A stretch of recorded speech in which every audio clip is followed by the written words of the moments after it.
Hi, my name is John Lawless, staff attorney with Bay Area Legal Services Disaster Relief Team and the Florida Disaster Legal Aid Helpline. I'm here with my colleague Jason to discuss some simple steps anyone can take to avoid common issues while recovering from disaster. Today, we're here to discuss FEMA disaster assistance. FEMA provides many different types of assistance, but today we're going to focus on FEMA's IHP, or Individual and Households Program.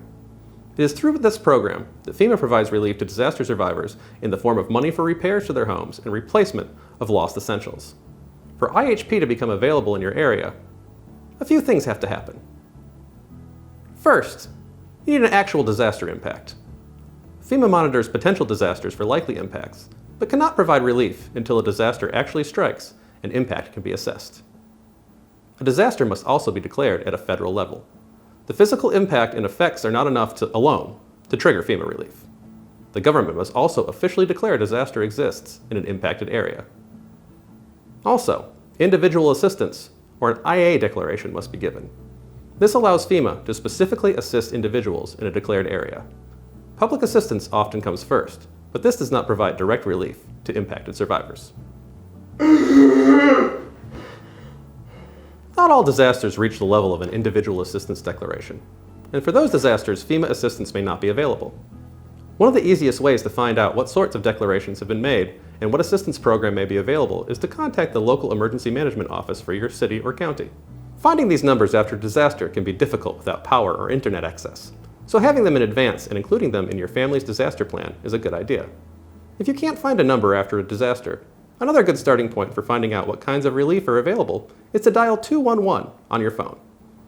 After a disaster, this line can be busy, so it's a good idea to prepare yourself for a wait.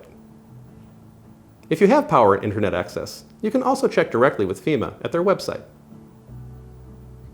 Now that we have an idea of where to start, let's go to our field correspondent Jason for a look at what applying for relief might look like.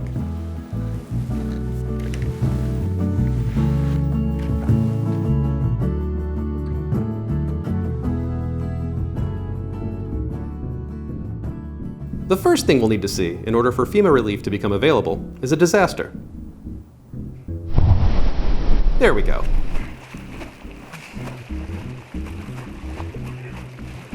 The first priority in a disaster is always to get yourself and your family to safety.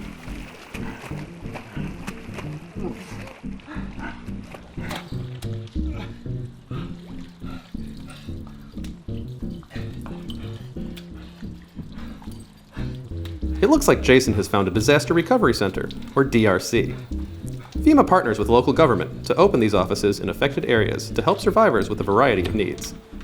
FEMA representatives are present to help with the application process. FEMA provides a DRC locator online at this easy-to-remember address. You can also enter FEMA DRC locator in any search engine. FEMA staff can assist if you are on-site at a DRC. You can also apply for FEMA assistance through disasterassistance.gov without visiting a DRC. If you are applying on your own, though, remember to answer every question. Do not leave blanks. Great job, Jason. Now let's take a look.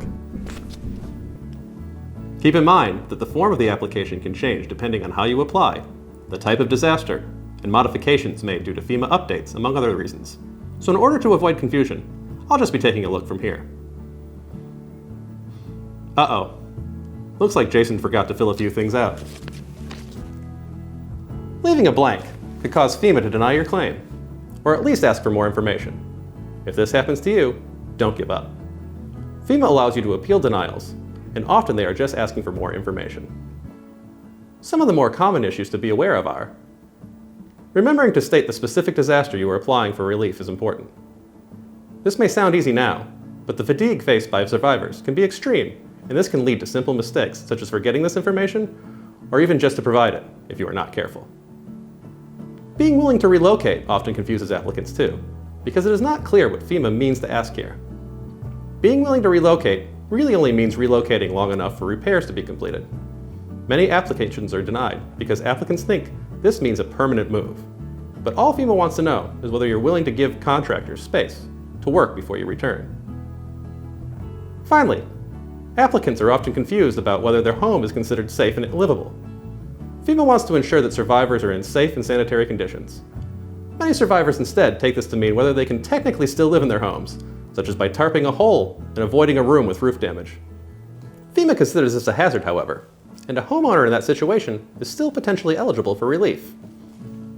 Now, if you and your family keep these tips in mind, you'll be a lot more resilient in the aftermath of a disaster, and a lot less like Jason.